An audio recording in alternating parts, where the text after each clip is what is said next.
When an ordinary account gets banned on Facebook, it's possible that no human was ever involved in the decision. Not so for Alex Jones and InfoWars. According to the New York Times, the order to ban the radio host came from the very top. Citing sources from inside Facebook, the New York Times reported on the process that led to Jones' suspension. The situation was volatile enough that Mr. Zuckerberg got personally engaged, according to two people involved in Facebook's handling of the accounts. He discussed InfoWars at length with other executives, and mused privately about whether Mr. Jones, who once called Mr. Zuckerberg a genetic engineered psychopath in a video, was purposefully trying to get kicked off the platform to gain attention, they said. Mr. Zuckerberg, an engineer by training and temperament, has always preferred narrow process decisions to broad, subjective judgments. His evaluation of InfoWars took the form of a series of technical policy questions.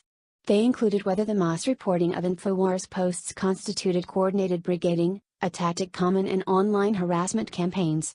Executives also debated whether Mr. Jones should receive a strike for each post containing hate speech, which would lead to removing his pages as well as the individual posts, or a single, collective strike, which would remove the posts, but leave his pages up.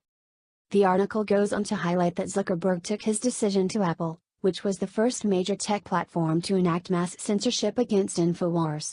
Following the lead of Tim Cook's company, who earlier this year publicly trash-talked both Facebook and Zuckerberg personally, would be a humiliation for Zuckerberg.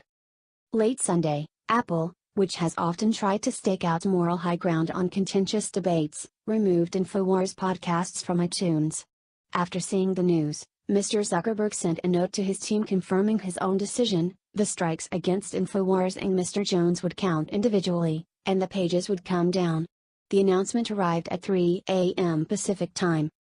The rest of the Times article is a flurry of contradictions.